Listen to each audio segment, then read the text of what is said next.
محمد صلی اللہ تعالیٰ علیہ وسلم ایک بار بچوں کے ساتھ بیٹھے ہوئے تھے، کئی بچے کھیل رہے تھے، ان بچوں میں سے ایک بچے کا باپ آیا، اپنے گھر سے آیا، اور مجمع میں بچے جب کھیل رہے تھے، باپ نے اپنے بیٹے کو پکارا، بیٹا آجا گھر پر، تیری ماں بلاتی ہے، بیٹا کہہ کر کے پکارا۔ رسول پاک صلی اللہ تعالیٰ علیہ وسلم کھڑے ہو گئے اور اس آئے ہوئے شخص سے کہا کہ تو یہاں پر بیٹا کہہ کر کے مت پکارنا، بیٹا کہہ کر بچے کو مت پکار، اس کا نام جو ہے وہ لے کر پکار۔ اس نے کہا میرا بیٹا ہے، اگر میں اپنے بیٹے کو بیٹا نہ کہوں تو پھر کس کو بیٹا پکاروں؟ میں اپنے بیٹے کو پکار رہا ہوں۔ سنو اے مسلمانوں، مصطفیٰ کریم محمد رسول اللہ صلی اللہ تعالیٰ علیہ وسلم کا احساس کیا تھا؟ ارشاد فرماتے ہیں سچ ہے یہ تیرا بیٹا ہے، تو بیٹا کہہ کر پکار سکتا ہے، لیکن اپنے گھر میں پکار، یہاں مت پکار، اس لیے کہ ان بچوں میں بہت سارے یتیم بچے بھی کھیل رہے ہیں جن کے باپ نہیں ہیں۔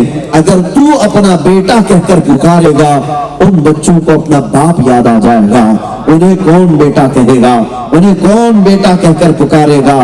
میرے عزیزوں، یہ حدیث پاک کے مفہوم میں آپ کے سامنے رکھ رہا ہوں۔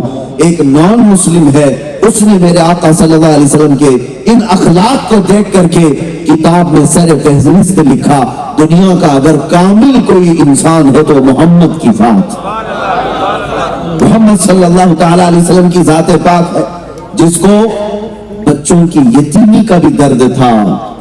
حضور پاک صلی اللہ تعالیٰ علیہ وسلم احساس رکھتے کہ کہیں اس کا دل ملول نہ ہو جائے، اسے ہرٹ نہ ہو، اسے تکلیف نہ ہو۔ آپ کو پتا ہے اس امن عالم کا مسیحا رسول پاک صلی اللہ تعالیٰ علیہ وسلم کو آج کے ظالم کتے بھونکنے لگ گئے، حضور پاک کی ذات کو کیچڑ اچھالتے ہوئے کہنے لگ گئے کہ انہوں نے جنگیں سکھائی ہیں، آتنک سکھایا ہے، دہشت سکھائی ہے، تم نے پڑھا کیا ہے ہمارے نبی پاک کو؟ میں بتاتا ہوں، مدینہ طیبہ میں یہ اس زمانے کا رواج تھا، جب بھی کسی کے پاس ہتھیار ہوتے تو سب سے بڑا ہتھیار تلوار لے کر کے ہر کوئی چلتا تھا۔ آج کے زمانے میں رائفل بندوقیں وغیرہ آ گئی، اس وقت جو بھی لوگ مال والے ہوتے وہ اپنے ساتھ تلوار لے کر ضرور چلتے، لیکن نبی کونین صلی اللہ تعالیٰ علیہ وسلم کی تعلیمات کو دیکھیں، تلوار کیسے لٹکائی جاتی تھی؟ تلوار بغل میں، اس کو نیام میں رکھ کر کے، اس کا ایک غلاف ہوتا تھا، اس کو اس طرح سے بغل میں لٹکا کر کے لوگ چلتے تھے، جیسے آج بندوق لٹکائی جاتی ہے۔ ایک بار ایک صحابی تلوار لٹکائے ہوئے سامنے سے آ رہے تھے، تلوار کی ڈھال یعنی اس کی مٹھی اوپر کی طرف ہوتی اور اس کی انی، اس کا نوک نیچے کی طرف، سامنے اس طرح چاند کی شکل کیے ہوئے تلوار ہوا کرتی۔ حضور پاک صلی اللہ تعالیٰ علیہ وسلم کے سامنے آ رہے تھے، اللہ کے نبی صلی اللہ تعالیٰ علیہ وسلم کی تعلیمات دیکھی، آپ نے ان کو روکا اور کہا یہ تلوار اپنی بغل سے نکالو اور اس کو پیچھے کی طرف موڑ لو، یہ جو انی ہے، یہ جو نوک ہے، اس کو پیچھے کی طرف کر لو۔ انہوں نے پوچھا طریقہ تو تلوار ڈالنے کا یہی ہے، لوگ تلوار اسی طرح سے لے کر چلتے ہیں، آپ صلی اللہ تعالیٰ علیہ وسلم کے اس طرح پیچھے کرنے کا حکم جو آیا، میرے آقا اس میں حکمت کیا ہے؟ اللہ کے نبی صلی اللہ تعالیٰ علیہ وسلم ارشاد فرماتے ہیں میں یہ گوارا نہیں کرتا کہ ننگی تلوار کی نوک بھی کسی مسلمان کی طرف ہو یا کسی انسان کی طرف ہو کہ دیکھنے والا تمہیں جنگ کی محبت میں نہ دیکھے، دیکھنے والا تمہیں قاتل کی نظر میں یا لڑنے والے کی صورت میں نہ دیکھے۔ یقیناً تم نے اپنی سیفٹی کے لیے، سیکورٹی کے لیے رکھا ہوگا، لیکن تلوار کی نوک کو بھی پیچھے کی طرف کر کے رکھو تاکہ نئے آنے والے کی طرف تلوار کا منہ نہ ہو، اس کی نوک نہ ہو۔ یہ ہے میرے آقا کی تعلیمات، یہ امن عالم کا مسیحا ہے۔ آپ نے ان لوگوں کو صرف جہاد کا لفظ کہتے ہوئے سنا ہوگا، لفظ جہاد کے ذریعے سے پوری دنیا میں پروپیگنڈا پھیلایا جاتا ہے کہ یہ مسلمان جہادی ہیں، جہادی ہیں۔ یہ لفظ جہاد بھی اگر پڑھ لیا ہوتا ان جاہلوں کو سمجھ میں آ جاتی بات۔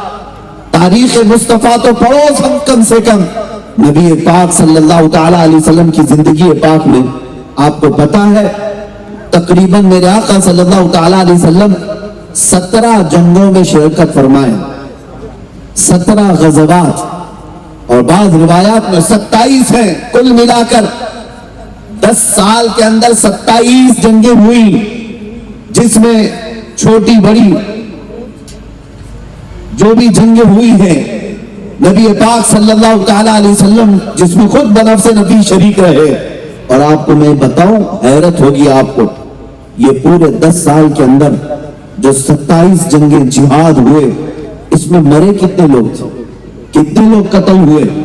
ٹوٹل اگر ملایا جائے تو 260 لوگ صرف 10 سال کے اندر مرے تھے، قتل ہوئے جنگوں کے اندر.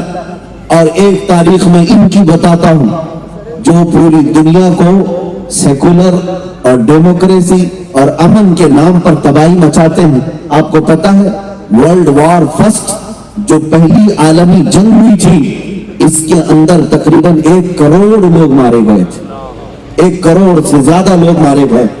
اور دوسری جنگ عظیم جو ہوئی سیکنڈ ورلڈ وار، اس کے اندر 3 کروڑ سے زیادہ لوگ مارے گئے.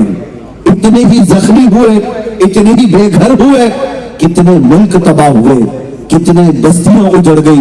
اور آج یہ اسلام کے جہاد کی طرف منہ اٹھائے بیٹھے ہیں، جن میں 10 سال کے اندر 250 سے زیادہ لوگوں کی جانیں کبھی نہیں گئی. باوجود اس کے میرے آقا صلی اللہ تعالی علیہ وسلم کی تعلیمات بھی یہ ہوتی. میرے آقا فرماتے جب بھی کوئی جماعت جہاد کے لیے نکل رہی ہوتی، مجاہدین کو سب سے پہلے میرے آقا یہ تعلیم کرتے، اے مجاہدین جب تم کسی علاقے میں جانا تو یاد رکھنا کس سے لڑنا ہے کس سے نہیں لڑنا ہے. یہ جہاد کی تعلیمات میں آج آپ کو بتاؤں. میرے آقا صلی اللہ تعالی علیہ وسلم یہ نصیحت کر کے بھیجتے، کبھی بچوں کی طرف تلوار نہ اٹھانا، کبھی کسی عورت کی طرف تلوار نہ اٹھانا، کبھی کسی بوڑھے کی طرف تلوار نہ اٹھانا، کبھی حمل والی عورت کو نہ پکڑنا.